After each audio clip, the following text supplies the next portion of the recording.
Muda mrefu. Jina langu ni Kering David. Nimekuja hapa kwa sababu Miriam tunashiriki naye akiwa Nakuru, alikuwa ni mshirika wetu.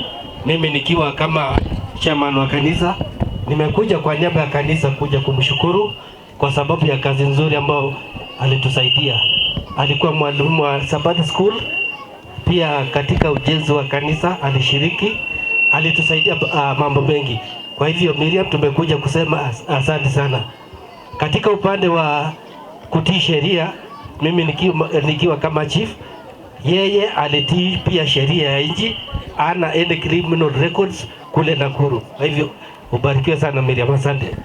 Ako chairman wa kanisa yenyewe. Ukiro le siku kora kirwa na nuno kwe. Mauna na kwege? Koko Miriam mamungi tono konyo kuondai. Miriam ni ko ba injili chitaba mdane tablo ko yukemete ni kebe birwe jo kiam dalo yukemete. Hage na lego sabangana sani munga ko chito no balo yukemete ko bodo tinwogi. Ko monta ja kwe. Asiki yoki kityoge pichano sawate na nywan. Koma kongoi? Hage na miga saishe. Kongo siki beruno.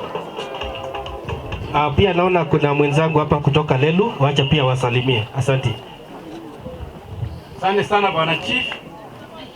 Kanisa kwa jumla, waumini wote, nataka chukua nafasi kwa niaba ya watu wa kutoka Kelion kusema tunashukuru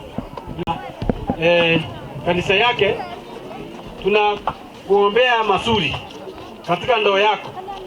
Sisi tumekuja kukubariki, mwende salama na muishi salama na mbarikike katika manyumba zenu. Mungu awafunike katika malaika zake ili mpate matunda mazuri na kuishi katika tabia njema kulingana na Biblia.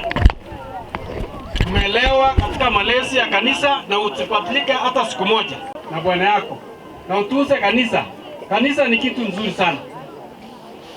Kanisa hili ambaye amekulea uheshimu. Hata sisi pia tunawaheshimu. Kutoka kanisa la mama, mimi ni elder wa kanisa lake na nimeona tabia yako tangu ukiwa kijana mpaka wakati huu tunakutunuku kwa bwana yako. Tunasema uende kwa heri njema. Asanteni sana na Mungu awabariki. Asante sana chief.